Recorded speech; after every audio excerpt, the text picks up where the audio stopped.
നമസ്തേ. 31/7/2025 വ്യാഴാഴ്ചത്തെ നക്ഷത്രഫലങ്ങളാണ് നമ്മൾ ഇന്ന് നോക്കുന്നത്. ഇടവം തുലാം രാശിക്കാർക്ക് ശുഭവും, മേഢം മിഥുനം രാശിക്കാർക്ക് മധ്യമവും, ചിങ്ങം കന്നി ധനു കുംഭം രാശിക്കാർക്ക് ദോഷവും, കർക്കിടകം വൃശ്ചികം മകരം മീനം രാശിക്കാർക്ക് കഠിന ദോഷവുമുള്ള സമയം ആണ്, ദിവസം ആണ്. ഇതുകൂടാണ്ട് ഏറ്റവും കൂടുതൽ ദോഷമുള്ള നക്ഷത്രങ്ങൾ, അതേപോലെ ഏറ്റവും നല്ല ഗുണം കിട്ടുന്ന 3 നക്ഷത്രങ്ങൾ, പ്രണയദോഷവും ഉള്ള പ്രണയകാര്യങ്ങൾക്ക് അനുകൂലമല്ലാത്ത നക്ഷത്രക്കാർ, അനുകൂലമായ നക്ഷത്രക്കാർ തുടങ്ങിയ കാര്യങ്ങൾ കൂടെ ഇതിൻ്റെ ഇടയ്ക്ക് വിശദമായി പറയുന്നതാണ്. വീഡിയോ മുഴുവനായിട്ട് കേൾക്കാനായിട്ട് ശ്രദ്ധിക്കുക. പിന്നെ ഇത് നിങ്ങൾക്ക് പ്രയോജനപ്പെടുന്ന വീഡിയോ ആണ്, അതുകൊണ്ട് നിങ്ങൾ കമൻറ്റ് ചെയ്യാനായിട്ട് ശ്രമിക്കുക. ഇഷ്ടദേവതയുള്ളവർ അല്ലെങ്കിൽ ക്ഷേത്രങ്ങളിലൊക്കെ പോകുമ്പോൾ ഇഷ്ടമുള്ള ദേവതയെ ആരാധിക്കുന്നവർ, അങ്ങനെ നമുക്ക് പ്രിയപ്പെട്ടൊരു ദേവതയുണ്ട്, അതിൻ്റെ നാമം കമൻറ്റ് ചെയ്യാൻ ശ്രമിക്കുക. കാരണം നാമം കമൻറ്റ് ചെയ്യുമ്പോൾ നമ്മുടെ പഞ്ചേന്ദ്രിയങ്ങൾ ആ നാമത്തിലേക്ക് ഒരല്പ നിമിഷമെങ്കിലും ലയിക്കും. അത് ആ കമൻറ്റ് ചെയ്യുന്ന വ്യക്തിക്ക് പുണ്യമാണ്. 2 കമൻറ്റ് ആരെങ്കിലും വായിക്കുമെങ്കിൽ അത് ഈശ്വര നാമമാണ് വായിക്കുന്നത് എന്നുള്ളത് കൊണ്ട് കുറച്ച് നേരത്തേക്കെങ്കിലും ദൃഷ്ടിയും മനസ്സും അതിലേക്കൊന്ന് പതിക്കും. അതും മറ്റുള്ളവർക്ക്, ആ വായിക്കുന്നവർക്കും ചെറിയ ഗുണമായിട്ട് കിട്ടും. അപ്പോൾ നിങ്ങൾക്ക് പഞ്ചേന്ദ്രിയം കർമ്മം ചെയ്യുന്നവരുടെ എല്ലാ പഞ്ചേന്ദ്രിയങ്ങളിലും അതിനകത്ത് ഉൾപ്പെടുമ്പോൾ ഉണ്ടാകുന്ന കർമ്മം അതിൻ്റെ ഒരു അംശമാണെങ്കിൽ പോലും മറ്റുള്ളവർക്കും അത് ലഭിക്കും എന്ന മേന്മ കൂടെ അതുണ്ട്. അതുകൊണ്ട് ഇഷ്ടദേവതയുടെ നാമങ്ങൾ കമൻറ്റ് ചെയ്യാനായിട്ട് ശ്രദ്ധിക്കുക. പിന്നെ ഏത് ദേവതയെ ആരാധിച്ചാലും ചെല്ലുന്നത് ഭഗവാന്റെ അടുത്തേക്ക് തന്നെയാണ്. ഏതേത് രൂപത്തിൽ നീ എന്നെ ആരാധിച്ചാലും, ഏതേത് ഭാവത്തിൽ നീ എന്നെ ആരാധിച്ചാലും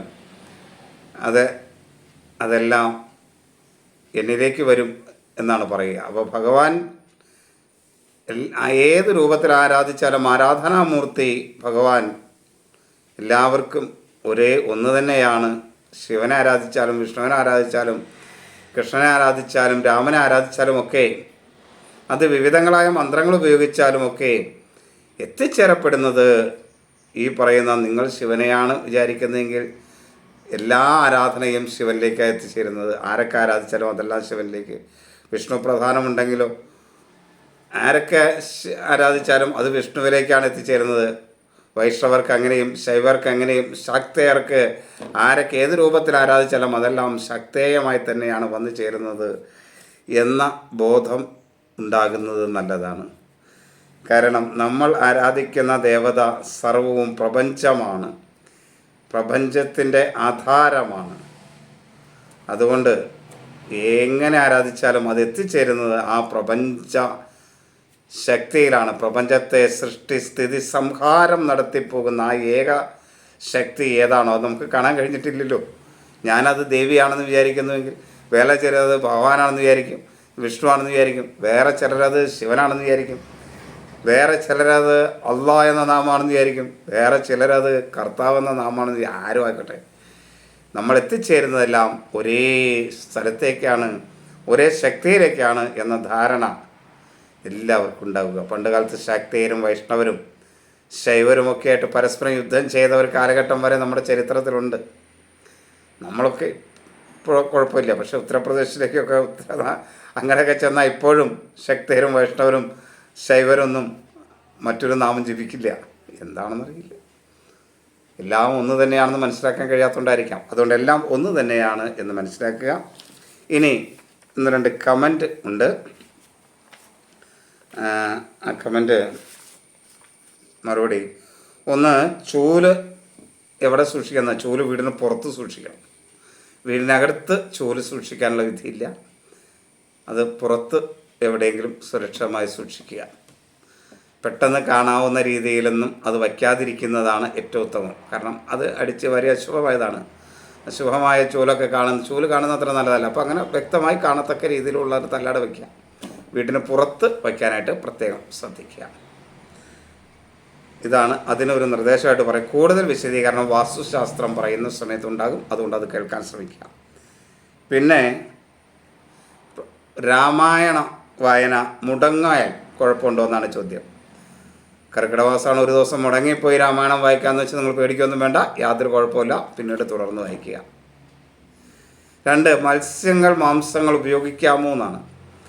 മത്സ്യവും മാംസവും ഉപയോഗിക്കാമോ എന്ന ചോദ്യത്തിൻ്റെ ഉത്തരം ഞാനാണെങ്കിൽ ഉപയോഗിക്കില്ല. കാരണം ഞാൻ അത് ഉപയോഗിക്കുന്ന ആളല്ല.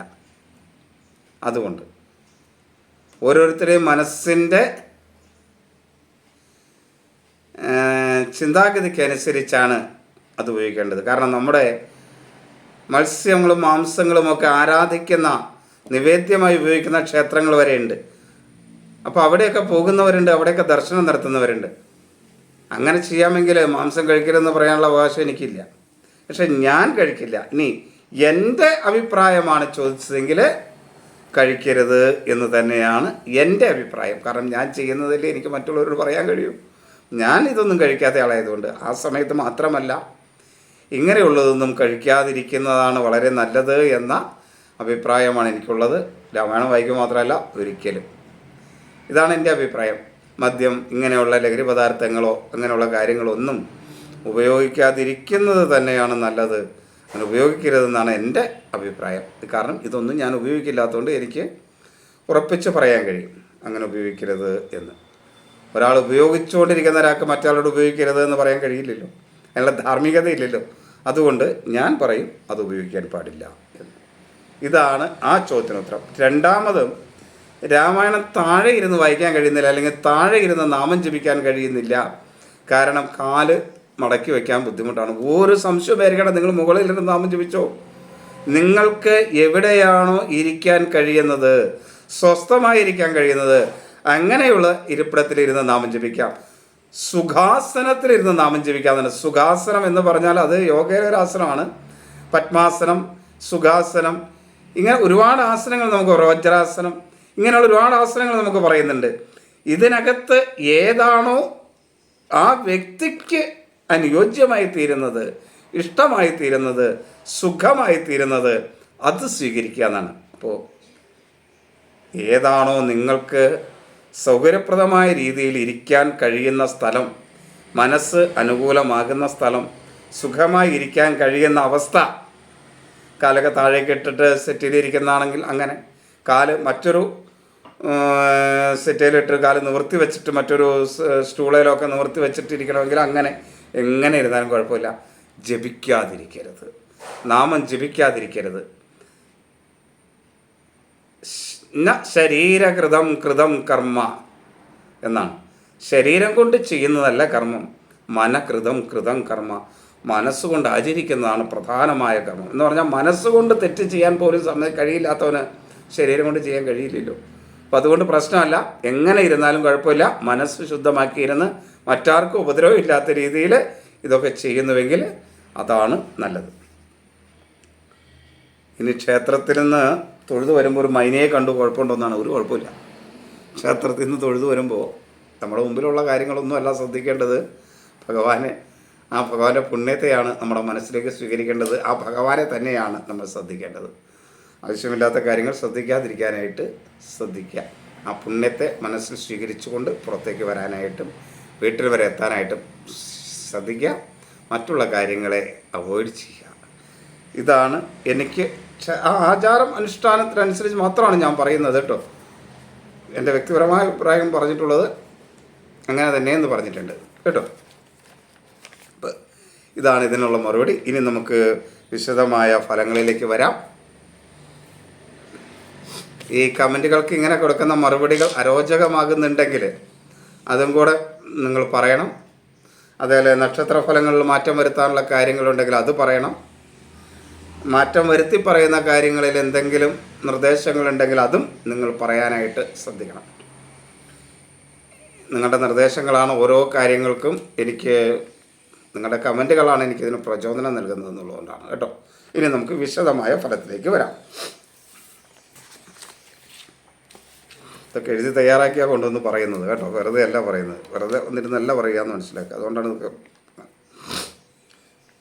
മേടക്കൂർ അശ്വതി, ഭരണി, കാർത്തിക ആദ്യ കാൽഭാഗം. മേടക്കൂറുകാരെ സംബന്ധിച്ചിടത്തോളം ഗുണദോഷ സമ്മിശ്രമായ ഒരു ദിവസമാണിന്ന്. 7 ശനി, കേതു 5, 3 വ്യാഴമൊക്കെ ഉണ്ട്. പൊതുവെ അവർക്കത്ര മേന്മയുള്ള ദിവസമൊന്നുമല്ല. ആത്മവിശ്വാസക്കുറവും അലസതയും ഒക്കെ ഉണ്ടാകുന്നൊരു ദിവസമാണ്. പിതൃസ്ഥാനീയർ അത്ര അനുകൂലമല്ല. മനസ്സും ബുദ്ധിയൊക്കെ വേണ്ട രീതിയിൽ പ്രവർത്തിക്കും. അഭിപ്രായ സ്ഥിരതയോട് കാര്യങ്ങളൊക്കെ ചെയ്യാൻ കഴിയും. എന്നാൽ നേത്രരോഗങ്ങൾ മൂലമൊക്കെയുള്ള ചില പ്രശ്നങ്ങൾ ഉണ്ടാകാൻ സാധ്യതയുണ്ട്. അതൊക്കെ ശ്രദ്ധിക്കണം. സഹോദര സ്ഥാനീയർ ഇവർക്ക് അനുകൂലമാണ്. ശത്രുക്കൾ മൂലമുള്ള ദോഷം കുറയുന്ന ഒരു സമയമാണ്. കടബാധ്യതയൊക്കെ കുറച്ച് കൊണ്ടുവരാനായിട്ട് കഴിയും. ബന്ധുക്കളും സുഹൃത്തുക്കളൊക്കെ അനുകൂലമാണ്. നല്ല സുഹൃബന്ധങ്ങൾ സൃഷ്ടിക്കാൻ അനുയോജ്യമായ ഒരു ദിവസമാണ് മേടക്കൂറുകാർക്ക് ഈ കുറച്ച് കാലഘട്ടം. അതുകൊണ്ട് അതൊക്കെ അനുയോജ്യമാക്കാൻ ശ്രമിക്കുക. ധനപരമായി അത്ര അനുകൂലമായ സമയമല്ല. ധനനഷ്ടമുണ്ടാകും. പൊതുവെ ഒരു ദൈവാധീനക്കുറവ് അവർക്ക് അനുഭവപ്പെടുന്ന ഒരു ദിവസമാണ്. ജീവിത പങ്കാളി പൊതുവെ അനുകൂലമാണ്. എന്നാൽ മക്കൾ അത്ര അനുകൂലമെന്ന് പറയാൻ കഴിയില്ല. തൊഴിൽ മേഖലയിൽ നേട്ടങ്ങൾ കുറവുള്ള ഒരു സമയമാണ്. തൊഴിലാളികളിൽ നിന്നും പ്രത്യേകിച്ച് ശത്രുതാ മനോഭാവമൊക്കെ ഉണ്ടാകാൻ സാധ്യതയുണ്ട്. അതുകൊണ്ട് തൊഴിലാളികളെയൊക്കെ ഒന്ന് ശ്രദ്ധിക്കുന്നത് വളരെ നന്നായിരിക്കും.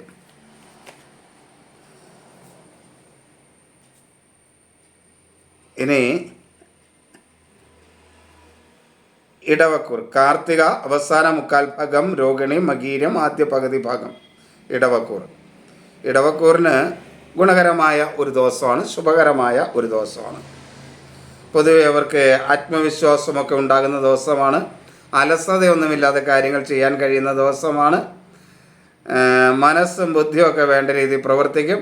മാതൃപിതൃസ്ഥാനീയർ അനുകൂലമായിരിക്കും. അഭിപ്രായ സ്ഥിരതയോടുകൂടി കാര്യങ്ങളൊക്കെ ചെയ്യാൻ കഴിയും. സഹോദര സ്ഥാനീയർ അത്ര അനുകൂലമല്ല. ശത്രുക്കൾ മൂലമുള്ള ദോഷമുണ്ടാകും. കടബാധ്യത വരാതിരിക്കാനായിട്ട് ശ്രദ്ധിക്കണം. അപകടങ്ങളെയും ഒന്ന് കരുതിയിരിക്കുക. സഹോദര സ്ഥാനീയർ അത്ര അനുകൂലമല്ല, നേരത്തെ പറഞ്ഞല്ലോ അല്ലേ. അത് ബന്ധുക്കളും സുഹൃത്തുക്കളും അനുകൂലമല്ല. വിദ്യാർത്ഥികൾക്കും അത്ര അനുകൂലമല്ല. അശ്രദ്ധ മൂലമുണ്ടാകുന്ന ചില ഓർമ്മക്കുറവുകൾ നഷ്ടങ്ങൾ ഉണ്ടാക്കാൻ സാധ്യതയുണ്ട്. ധനപരമായ കാര്യങ്ങളിൽ നേട്ടമുണ്ടാകും. മക്കളും ജീവിത പങ്കാളിയുമൊക്കെ അനുകൂലമായിരിക്കും.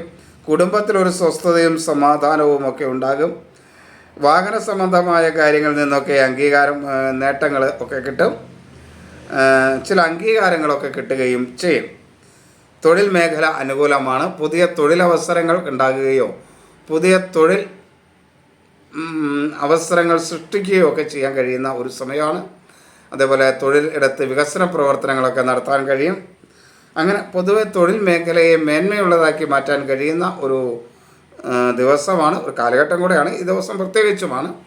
ജാതകം കൂടെ അനുകൂലമാണെങ്കിൽ നിങ്ങൾക്ക് നേട്ടമുണ്ടാക്കാം. അതുകൊണ്ട് നേട്ടമുണ്ടാക്കാനുള്ള സാഹചര്യത്തെ പരമാവധി വിനിയോഗിക്കുക. ജാതകം കൂടെ പരിശോധിപ്പിക്കേണ്ടതാണ്. ഇത് പരിശോധിപ്പിച്ചിട്ട് ഒരു കാരണവശാലും ഇടവൻ രാശിക്കാർ ലഹരി പദാർത്ഥങ്ങൾ ഉപയോഗിക്കരുത്. ലഹരി ഉപയോഗിക്കാതിരിക്കാൻ പ്രത്യേകം ശ്രദ്ധിക്കണം.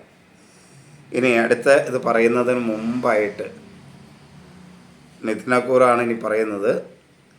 മിഥുനക്കൂറ് പറയുന്നതിന് മുമ്പായിട്ട് നിങ്ങളെ സംബന്ധിച്ചിടത്തോളം ദോഷകരമായ കുറച്ച് നക്ഷത്രങ്ങളുണ്ട്. 2-3 നക്ഷത്രമുണ്ട്. കൂടുതൽ ദോഷം വരുന്നതാണ്. ചിലപ്പോൾ ഇവരുടെ കൂറ് പറയുമ്പോൾ ഗുണകരമായിരിക്കാം. എങ്കിലും മകം അവിട്ടം ആയില്യം, മകം അവിട്ടം ആയില്യം നക്ഷത്രക്കാർ എല്ലാ കാര്യങ്ങളിലും അനുകൂലമല്ല എന്ന് മനസ്സിലാക്കി കുറച്ച് ശ്രദ്ധ കൊടുത്ത് അത് പ്രതികൂലമാകാതിരിക്കാൻ ശ്രദ്ധിക്കുക. അനുകൂലമല്ലെങ്കിലും പ്രതികൂലമാകാതിരിക്കാൻ പ്രത്യേകം ശ്രദ്ധിക്കേണ്ടതാണ്. ദോഷകരമായ അവസ്ഥകൾ, സാഹചര്യങ്ങൾ ഉണ്ടാകാവുന്ന ഒരു സമയമാണ് ഈ നാളുകാർക്ക്. ഈ പറയുന്ന കാര്യങ്ങൾ നിങ്ങൾ കമൻറ്റിലൂടെ നിങ്ങളുടെ അനുഭവങ്ങളുടെ കൂടെ ഒന്ന് പറയുമെങ്കിൽ നന്നായിരിക്കും. കാരണം ഇത് തുടരണോ വേണ്ടയോ എന്നൊക്കെ തീരുമാനിക്കണമെങ്കിൽ അതും കൂടെ അനിവാര്യമാണ് എന്നുള്ളത് കൊണ്ടാണ്. ഇനി ശുഭനക്ഷത്രവും പ്രണയ കാര്യങ്ങളൊക്കെ കുറിച്ച് വീണ്ടും പറയുന്നതാണ്. നമുക്ക് മിഥുനക്കൂറുകാരുടെ ഡീറ്റെയിൽ ഫലങ്ങളിലേക്ക് വരാം. മകയിരം അവസാന പകുതി ഭാഗം, തിരുവാതിര പുണർദം ആദ്യ മുക്കാൽ ഭാഗമാണ് മിഥുനക്കൂറ്. 10 ശനിയാണ്, ജന്മവ്യാഴമാണ്, രാഹു 9 മിഥുനക്കൂറുകാരെ സംബന്ധിച്ചിടത്തോളം ഗുണദോഷ സമ്മിശ്രമായ ഒരു ദിവസമാണ്. ആത്മവിശ്വാസക്കുറവും അലസതയും ഒക്കെ ഉണ്ടാകുന്ന സമയമാണ്. എന്തിനേയും ഒരു സംശയ ദൃഷ്ടിയോടുകൂടി കാണുന്ന സമയമാണ്. മനസ്സും ബുദ്ധിയും ഒന്നും അത്ര അനുകൂലമല്ലാത്ത ഒരു സമയമാണ്. അഭിപ്രായ സ്ഥിരത ഉണ്ടാകില്ല. എല്ലാ കാര്യങ്ങളിലും ഉറച്ച തീരുമാനമെടുക്കാൻ വളരെ പ്രയാസപ്പെടുന്ന ഒരു ദിവസമാണ്. ആസ്മ, മാനസികമായ അസ്വസ്ഥത, ഗർഭാശയ രോഗങ്ങൾ ഒക്കെ ഉള്ളവർ വളരെയധികം ശ്രദ്ധിക്കുന്നത് നന്നായിരിക്കും. അലർജി രോഗങ്ങളുള്ളവരും ശ്രദ്ധിക്കണം. സഹോദര സ്ഥാനീയരൊന്നും അത്ര അനുകൂലമല്ല. കടം വരാനുള്ളൊരു സാധ്യതയുണ്ട്. അപകടങ്ങളെയും കരുതിയിരിക്കേണ്ടതാണ്. വാക്കുകളൊക്കെ നല്ല രീതിയിൽ ഉപയോഗിക്കാൻ കഴിയും എന്നുള്ളത് കൊണ്ട് അതിൻ്റെ ഒരു മേന്മ ഉണ്ടാക്കുന്നതിനായിട്ട് മിഥുനക്കൂറുകാർക്ക് ശ്രദ്ധിച്ചാൽ കഴിയും. എങ്കിലും കലഹങ്ങളുടെയൊക്കെ തീവ്രത കുറയ്ക്കാൻ ഈ വാക്കുകൾ അനുകൂലമായി ഉപയോഗിക്കാനുള്ള സാഹചര്യത്തെ പ്രയോജനപ്പെടുത്തുവാനായിട്ടും ഇവർ മിഥുനക്കൂറുകാർക്ക് കഴിയും. ബന്ധുക്കളും സുഹൃത്തുക്കളുമൊക്കെ ഒരു പരിധിവരെ മിഥുനക്കൂറുകാർക്ക് അനുകൂലം തന്നെയാണ്. മക്കളുമായിട്ട് അഭിപ്രായ വ്യത്യാസങ്ങൾ ഉണ്ടാകാതിരിക്കാൻ പ്രത്യേകം ശ്രദ്ധിക്കണം. ജീവിത പങ്കാളി അനുകൂലമാണ്.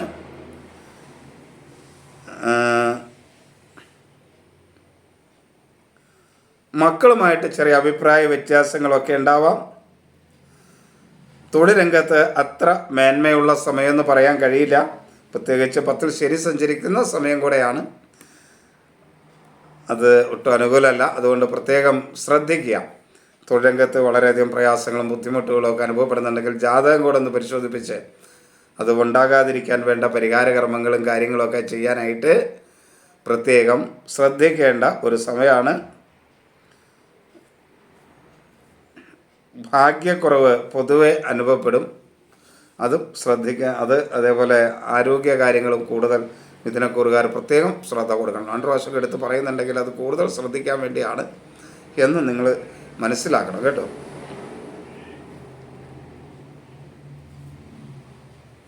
ഇനി ശുഭകരമായ നക്ഷത്രം ഏതാണെന്ന് കർക്കിടക്കൂറ് പറയുന്നതിന് മുമ്പ് പറയാം. ശുഭകരമായ നക്ഷത്രം രോഹിണിയും പുണർദവുമാണ്. അവർക്ക് പൊതുവെ അനുകൂലമായിരിക്കും. അപ്പോൾ കുറച്ച് അനുകൂലമാണ് എന്നുള്ളത് കൊണ്ട് കുറച്ച് ഈശ്വരാധീനമൊക്കെ കൂട്ടി കുറച്ച് നന്നായിട്ട് അവർക്ക് ഈ കൂറുകാർക്ക് ദോഷമൊക്കെ പറഞ്ഞിട്ടുണ്ടെങ്കിലും അതൊക്കെ ഒന്ന് ഈ നാളുകാർക്ക് അത് മേന്മയായിരിക്കും. അപ്പോൾ ആ ദോഷങ്ങൾ വരാതിരിക്കാൻ കൂടുതൽ ശ്രദ്ധിക്കുകയും മേന്മ ഉണ്ടാക്കാനായിട്ടൊന്ന് പരിശ്രമിക്കുകയും കൂടെ ചെയ്താൽ മേന്മയുണ്ടാകും എന്നാണ് ഞാൻ ഈ പറഞ്ഞതിൻ്റെ അർത്ഥം. അതുകൊണ്ടാണ് ഈ ശുഭനക്ഷത്രമൊക്കെ ഇങ്ങനെ പറയുന്നതെന്ന് മനസ്സിലാക്കുക. ഇത് പ്രയോജനപ്പെടുന്നുണ്ടെങ്കിൽ നിങ്ങളൊന്ന് കമൻറ്റ് ചെയ്യാനായിട്ട് പ്രത്യേകം ശ്രദ്ധിക്കുക. ഇത് പ്രയോജനപ്പെടുന്നില്ലെങ്കിൽ അത് ഒഴിവാക്കണമെങ്കിൽ നമുക്ക് ഒഴിവാക്കാം. അപ്പോൾ അത് പ്രയോജനപ്പെടുന്നുണ്ടെങ്കിൽ അത് ഒന്ന് കമൻറ്റ് ചെയ്യാനും കൂടെ ശ്രദ്ധിക്കണം. എങ്കിലാണല്ലോ എനിക്കത് അറിയാൻ കഴിയുള്ളൂ, നിങ്ങൾക്കത് എങ്ങനെയാണ് നിങ്ങൾ സ്വീകരിക്കുക എന്നറിയാൻ വേണ്ടി. ഇനി പ്രണയവുമായി ബന്ധപ്പെട്ട കാര്യങ്ങൾ തുടർന്ന് ഇടയ്ക്ക് പറയുന്നതായിരിക്കും. നമുക്ക്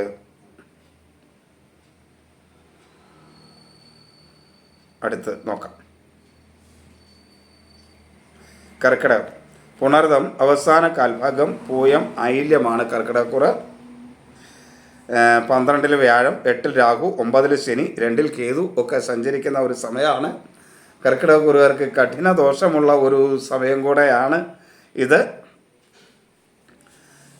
പൊതുവെ ആത്മവിശ്വാസക്കുറവൊന്നും ഉണ്ടാവില്ല. ആരോഗ്യ കാര്യത്തിൽ വളരെ പ്രയാസം അനുഭവിക്കപ്പെടുന്ന ഒരു സമയമായിരിക്കും. പിത്ത സംബന്ധമായ അസുഖങ്ങൾ, നേത്രരോഗങ്ങൾ ഒക്കെ ഉണ്ടാകാൻ സാധ്യതയുണ്ട്. മനസ്സ് ബുദ്ധിയൊന്നും വേണ്ട രീതിയിൽ പ്രവർത്തിക്കില്ല. മാതൃപിതൃസ്ഥാനീയർ അനുകൂലമായിരിക്കില്ല. ഒരഭിപ്രായ ഐക്യം ഒരു കാര്യത്തിലും സൃഷ്ടിച്ചെടുക്കാൻ കഴിയുന്ന ഒരു സ്ഥിതി കർക്കിടകക്കുറുകാർക്ക് ഉണ്ടാവില്ല. ആസ്മ, മാനസികമായ അസ്വസ്ഥതയൊക്കെ ഉണ്ടാകാൻ സാധ്യതയുള്ള ഒരു ദിവസം കൂടെയാണ് കർക്കിടകക്കുറുകാരെ സംബന്ധിച്ചിടത്തോളം. മറ്റുള്ളവരുമായിട്ടൊക്കെ ചെറിയ അഭിപ്രായ വ്യത്യാസങ്ങൾ വാക്കുകൾ മൂലം ഉണ്ടാകാൻ സാധ്യതയുണ്ട്. കടബാധ്യതയൊക്കെ കുറച്ച് കൊണ്ടുവരാനായിട്ട് കഴിയും. ശത്രുക്കൾ മൂലമുള്ള ദോഷം കുറയുന്ന ഒരു സമയമാണ്. ധനപരമായ നേട്ടങ്ങളൊക്കെ ഉണ്ടാക്കാൻ കുറച്ച് പ്രയാസമുള്ള സമയമാണ്. നഷ്ടമുണ്ടാകാൻ സാധ്യതയുണ്ട്. ബന്ധുക്കളും സുഹൃത്തുക്കളും ഒന്നും അനുകൂലമല്ല. വിദ്യാർത്ഥികൾക്കും അനുകൂലമല്ല. ജീവിത പങ്കാളി പൊതുവെ അനുകൂലമാണ്. തൊഴിൽ മേഖലയിൽ വളരെ പ്രയാസങ്ങളും ബുദ്ധിമുട്ടുകളുമൊക്കെ ഉണ്ടാകുന്ന ഒരു സമയമാണ്. പൊതുവെ ഒരു ഭാഗ്യക്കുറവ് കൂടെ ഉണ്ടാകും. അതുകൊണ്ട് അത് ശ്രദ്ധിക്കണം. ഒരു കാരണവശാലും കർക്കിടകക്കുറുകാർ ലഹരി പദാർത്ഥങ്ങൾ ഉപയോഗിക്കരുത്. ലഹരി പദാർത്ഥങ്ങൾ ഉപയോഗിക്കാതിരിക്കാൻ പ്രത്യേകം ശ്രദ്ധിക്കുക. ചിങ്ങം മകം, പൂരം, ഉത്രം ആദ്യ കാൽഭാഗം ആണ് ചിങ്ങക്കൂറ്. 8 ശനിയും ജന്മത്തിൽ കേതുവും സഞ്ചരിക്കുന്ന ചിങ്ങക്കൂറുകാരെ സംബന്ധിച്ചിടത്തോളം ദോഷകരമായ ഒരു ദിവസം തന്നെയാണ്. കഠിന ദോഷമല്ല എന്ന് മാത്രമേ ഉള്ളൂ, ദോഷകരമായ ദിവസമാണ്. ചെറിയ ദൈവാധീനമൊക്കെ ഒന്നുണ്ടാകുകയും ചെയ്യും. മനസ്സ് ബുദ്ധിയൊക്കെ വേണ്ട രീതിയിൽ പ്രവർത്തിക്കും. മാതൃസ്ഥാനീയർ അനുകൂലമായിരിക്കും. എന്നാൽ ഒരഭിപ്രായ സ്ഥിരതയോടുകൂടി കാര്യങ്ങൾ ചെയ്യാൻ ചിലപ്പോൾ അല്പം പ്രയാസപ്പെടുന്ന ഒരു ദിവസമായിരിക്കും. ആത്മവിശ്വാസക്കുറവ്, അലസത ഒക്കെ ഉണ്ടാകും. ഒന്നിനോടും ഒരു താല്പര്യമില്ലാത്ത ഒരു ദിവസമായിരിക്കും, സ്ഥിതിയായിരിക്കും. ഉഷ്ണരോഗങ്ങൾ, നേത്രരോഗങ്ങളൊക്കെ പ്രത്യേകം ഉള്ളവർ ശ്രദ്ധിക്കണം. സഹോദര സ്ഥാനീയർ അനുകൂലമല്ല. അപകടങ്ങൾ ഉണ്ടാകാനുള്ളൊരു സാധ്യതയുണ്ട്. മറ്റുള്ളവരുമായിട്ടൊക്കെ കലഹം ഉണ്ടാകാനുള്ള സാധ്യതയുണ്ട്. സഹോദര സ്ഥാനീയർ അനുകൂലമല്ല. ശത്രുദോഷമുണ്ടാകും. കടബാധ്യത വർദ്ധിക്കും. മുൻകോപം മൂലം പല നഷ്ടങ്ങളും ഉണ്ടാകാൻ സാധ്യതയുണ്ട്. ബന്ധുക്കളും സുഹൃത്തുക്കളും അനുകൂലമല്ല. വാക്കുകൾ വളരെ ശ്രദ്ധയോടെ ഉപയോഗിച്ചില്ലെങ്കിൽ അതുമൂലം വളരെ ദോഷങ്ങളുണ്ടാകും. അത് വളരെ ശ്രദ്ധയോടെ വേണം വാക്കുകൾ ഉപയോഗിക്കാൻ. ധനപരമായ കാര്യങ്ങളിലൊക്കെ ചെറിയ നേട്ടങ്ങൾ ഉണ്ടാകും. കുടുംബവും അനുകൂലമായിരിക്കും. ജീവിത പങ്കാളിയും മക്കളുമൊക്കെ അനുകൂലമാണ്. അതുകൊണ്ട് കുടുംബത്തിലൊരു സ്വസ്ഥതയും സമാധാനവുമൊക്കെ ഉണ്ടാകും. എന്നാൽ തൊഴിൽ രംഗത്ത് അത്ര മേന്മയുള്ള ദിവസമാണോ എന്ന് ചോദിച്ചാൽ അത്ര മേന്മയുള്ള ദിവസമായിരിക്കില്ല. ഒരു കാരണവശാലും ലഹരി പദാർത്ഥങ്ങൾ ഉപയോഗിക്കാതിരിക്കാനായിട്ട് ചിങ്ങക്കൂറുകാരും പ്രത്യേകം ശ്രദ്ധിക്കണം.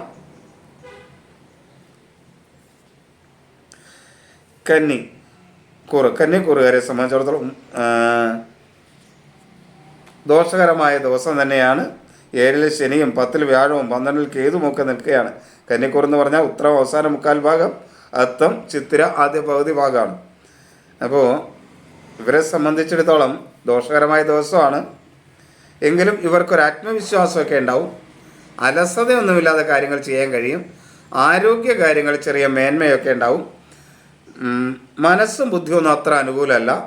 മാതൃസ്ഥാനീയർ അനുകൂലമായിരിക്കില്ല. ആസ്മ, മാനസികമായ അസ്വസ്ഥത ഒക്കെ ഉണ്ടാവും. ഗർഭാവസ്ഥയിലുള്ളവരൊന്ന് ശ്രദ്ധിക്കുന്നത് നന്നായിരിക്കും. സഹോദര സ്ഥാനീയർ അത്ര അനുകൂലമല്ല. ഭൂമി സംബന്ധമായ ചില തർക്കങ്ങളോ പ്രയാസങ്ങളോ ഒക്കെ ഉണ്ടാവാം. കലഹങ്ങളുടെ സാധ്യതയുണ്ട്. എന്നാൽ വാക്കുകൾ നല്ല രീതിയിൽ ഉപയോഗിക്കാൻ കഴിയുന്നതുകൊണ്ട് പല കാര്യങ്ങളെയും നേർവഴിക്ക് കൊണ്ടുവരുന്നതിനായിട്ട് കന്യാക്കൂറുകാർക്ക് കഴിയും. ബന്ധുക്കളും സുഹൃത്തുക്കളുമൊക്കെ അനുകൂലമായിരിക്കും. എന്നാൽ മക്കളും ജീവിത പങ്കാളിയും അനുകൂലമല്ലാത്തതുകൊണ്ട് കുടുംബത്തിലൊരു സ്വസ്ഥതയില്ലായ്മയൊക്കെ ഉണ്ടാവും. ധനപരമായ കാര്യങ്ങളിൽ ചില അപ്രതീക്ഷിതമായ നഷ്ടങ്ങൾ, അധിക ചെലവുകൾ ഉണ്ടാകാനായിട്ടുള്ളൊരു സാധ്യതയുണ്ട്. തൊഴിൽ മേഖലയും അത്ര അനുകൂലമല്ല. സഹപ്രവർത്തകർ അനുകൂലമായിരിക്കില്ല. എന്നാൽ മേലുദ്യോഗസ്ഥരിൽ നിന്ന് ചെറിയ അനുകൂലാവസ്ഥയൊക്കെ ഉണ്ടാകുകയും ചെയ്യും.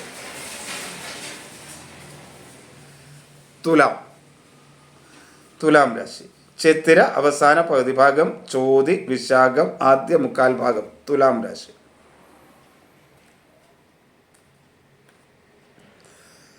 തുലാം രാശിക്ക് ഗുണകരമായ ദിവസമാണ്. പൊതുവെ എല്ലാ കാര്യവും ഭംഗിയായി ചെയ്യാൻ കഴിയും. ആത്മവിശ്വാസത്തോടുകൂടി അലസതയൊന്നുമില്ലാതെ വേണ്ട രീതിയിൽ കാര്യങ്ങൾ ചെയ്യാൻ കഴിയും. ബുദ്ധിയും മനസ്സുമൊക്കെ അനുകൂലമാണ്. മാതൃപിതൃസ്ഥാനീയർ അനുകൂലമാണ്. ആരോഗ്യകാര്യത്തിലും നേട്ടങ്ങളുണ്ടാവും. എന്നാൽ സഹോദര സ്ഥാനീയർ അത്ര അനുകൂലമല്ല. അപകടങ്ങൾ ഉണ്ടാകാതിരിക്കാനുള്ള ശ്രദ്ധ കൊടുക്കേണ്ടതാണ്. പൊതുവെ ഗുണകരമായ ദിവസം തന്നെ ആയതുകൊണ്ട് എങ്കിലും അതൊക്കെ ഒന്ന് ശ്രദ്ധിക്കുക. അപകടം ഉണ്ടാകാതിരിക്കാനായിട്ട് ശ്രദ്ധിക്കുക. മറ്റുള്ളവരുമായി കലഹം ഉണ്ടാകാതിരിക്കാൻ ചെറിയ ശത്രുദോഷമൊക്കെ ഉണ്ടാകാൻ സാധ്യതയുണ്ട്. അതുകൊണ്ടായി പറയുന്നത്. എങ്കിലും വാക്കുകൾ നല്ല രീതിയിൽ ഉപയോഗിക്കാൻ കഴിയും. ബന്ധുക്കളും സുഹൃത്തുക്കളുമൊക്കെ അനുകൂലമാണ്. ധനപരമായ നേട്ടങ്ങളുണ്ടാവും. ജീവിത പങ്കാളിയും മക്കളുമൊക്കെ അനുകൂലമാണ്. തൊഴിൽ രംഗത്ത് വളരെ നേട്ടങ്ങൾ ഉണ്ടാക്കാൻ കഴിയുന്ന ഒരു സമയമാണ്. പ്രത്യേകിച്ച് അലങ്കാര വസ്തുക്കളുടെ വിപണനം പോലുള്ള കാര്യങ്ങൾ, വ്യവസായ മേഖലകളൊക്കെ അനുകൂലമായ ഒരു സ്ഥിതിയാണ്. തൊഴിൽ രംഗത്ത് പുതിയ അവസരങ്ങൾ സൃഷ്ടിക്കാനായിട്ട് കഴിയും. വികസന പ്രവർത്തനം കൊണ്ടുവരാൻ കഴിയും. പുതിയ തൊഴിലവസരങ്ങൾ ഉണ്ടാകുകയും ചെയ്യും. പൊതുവെ തുലാം രാശിക്കാർക്ക് ഗുണകരമായ ദിവസമാണ്. ജാതകം കൂടെ അനുകൂലമാണെങ്കിൽ വളരെ നേട്ടങ്ങൾ ഉണ്ടാക്കാൻ കഴിയുന്ന ഒരു ദിവസമാണ് എന്നറിയുക. ഇനി വൃശ്ചികക്കൂർ. വിശാഖം അവസാന 1/4 ഭാഗം, അനിഴം തൃക്കേട്ട.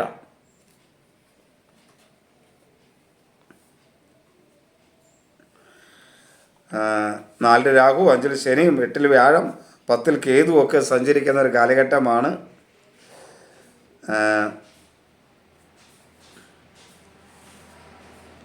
വൃശ്ചികൻ രാശിക്ക് കഠിന ദോഷമായ ഒരു ദിവസമാണ്. ആത്മവിശ്വാസക്കുറവും അലസതയും മനസ്സും ബുദ്ധി അനുകൂലമല്ലാതിരിക്കുകയും മാതൃപിതൃസ്ഥാനികർ അനുകൂലമല്ലാത്ത അവസ്ഥയൊക്കെ ഉണ്ടാവും.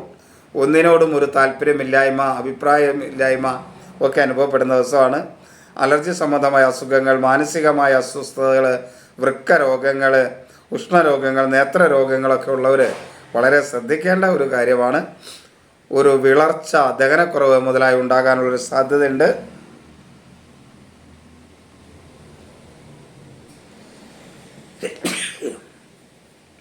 ആരോ ഇരുന്ന് എന്തോ പറയുന്നുണ്ട് അല്ലേ, അതുകൊണ്ടായിരിക്കും.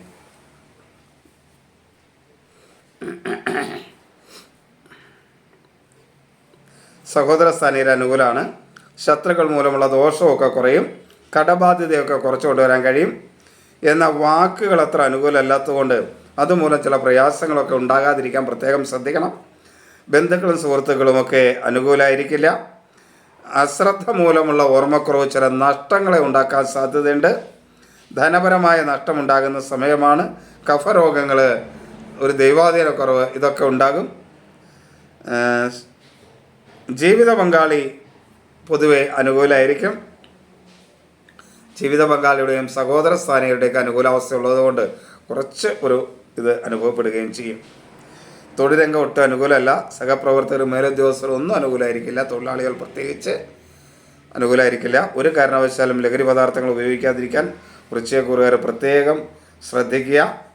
ഇനി പ്രണയ സംബന്ധമായി ദോഷം ചെയ്യുന്ന 2 നക്ഷത്രക്കാരാണ് മകവും ആയില്യവും. പ്രത്യേകം ശ്രദ്ധിക്കണം. അവർ ആവശ്യമില്ലാത്ത വാക്കുകൾ ഉപയോഗിക്കാതിരിക്കാനും ശ്രദ്ധിക്കുക. അത് കലഹത്തിലൊക്കെ പിരിയാതിരിക്കാനുള്ള ഒരു മുൻകരുതലെടുക്കുന്നത് നന്നായിരിക്കും. ഉള്ളവർ അന്വേഷിച്ച് നടക്കുന്നവരും വളരെ ശ്രദ്ധിക്കണം, അപകടത്തിൽ ചെന്ന് ചാടാതിരിക്കാൻ. അപ്പോൾ അതുകൊണ്ട് അതിനൊക്കെ വേണ്ടിയാണ് ഇത് പറയുന്നത്. ഇപ്പം മകം ആയില്യക്കാർ പ്രണയകാര്യത്തിൽ അത്ര അനുകൂലമല്ല, ദോഷകരമായൊരു ദിവസമായിരിക്കും എന്നുള്ളത് ശ്രദ്ധിക്കുക. ഇനി ഇനി ഗുണകരമായ നക്ഷത്രങ്ങൾ പറയാം, അത് ഇടയ്ക്ക് പറയുന്നതായിരിക്കും. നമുക്ക് ധനുരാശി നോക്കാം.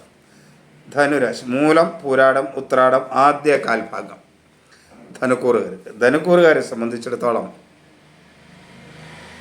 4-ൽ ശനി, 9-ൽ കേതു സഞ്ചരിക്കുന്ന സമയമാണ്. ദോഷകരമായ ഒരു ദിവസം തന്നെയാണ്, എങ്കിലും ചെറിയ ഒരു ദൈവാധീനമൊക്കെ ഉണ്ടാകുകയും ചെയ്യും. പൊതുവെ ഒരു ആത്മവിശ്വാസക്കുറവും അലസതയൊക്കെ ഉണ്ടാവും. ആരോഗ്യകാര്യം വളരെ ശ്രദ്ധിക്കണം. മനസ്സും ബുദ്ധിയൊക്കെ അനുകൂലമായിരിക്കും. മാതൃസ്ഥാനീയർ അനുകൂലമായിരിക്കും. അഭിപ്രായ സ്ഥലത്ത് ഒരു കാര്യങ്ങളൊക്കെ ചെയ്യാൻ കഴിയും. എന്നാൽ നേത്രരോഗങ്ങൾ, ഉഷ്ണരോഗങ്ങളൊക്കെ ഉള്ളവർ വളരെയധികം ശ്രദ്ധിക്കണം.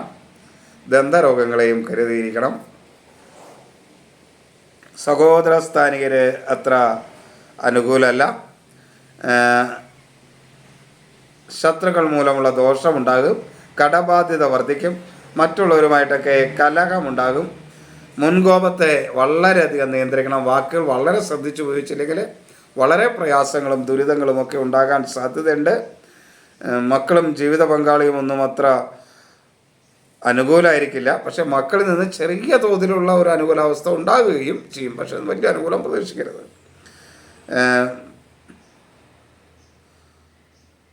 തൊഴിൽ രംഗത്ത് ഒട്ടും അനുകൂലമല്ല.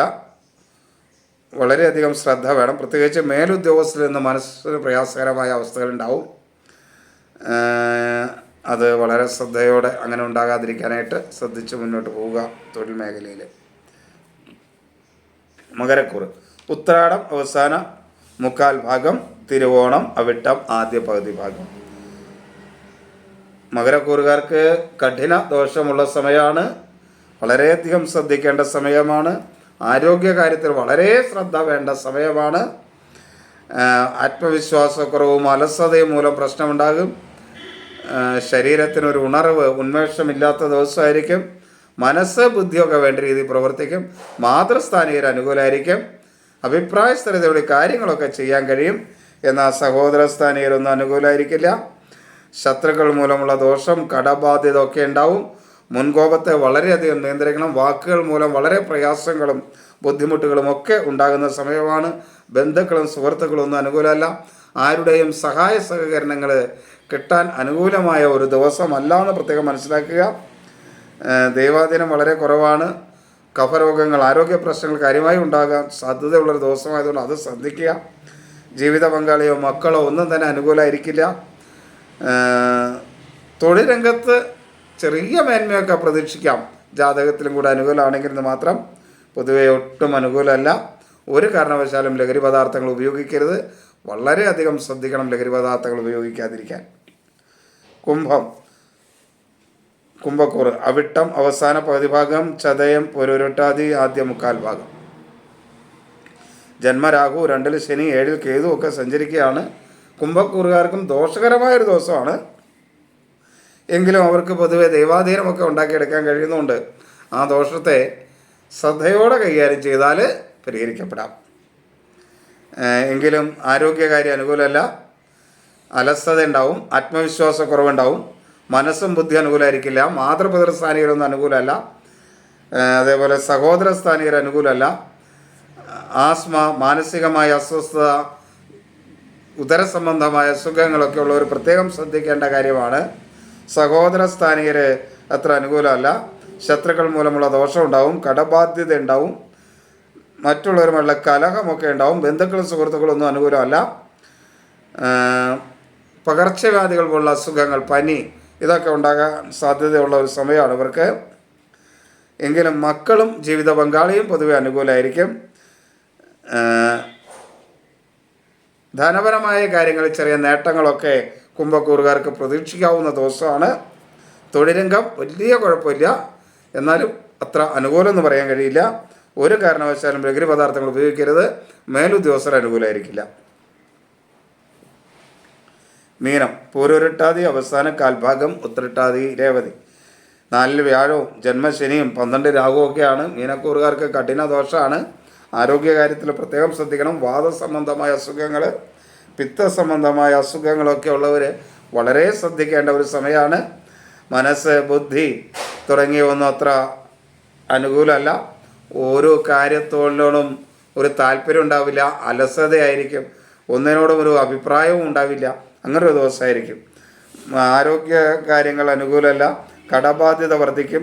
സഹോദര സ്ഥാനീയർ അനുകൂലമല്ല.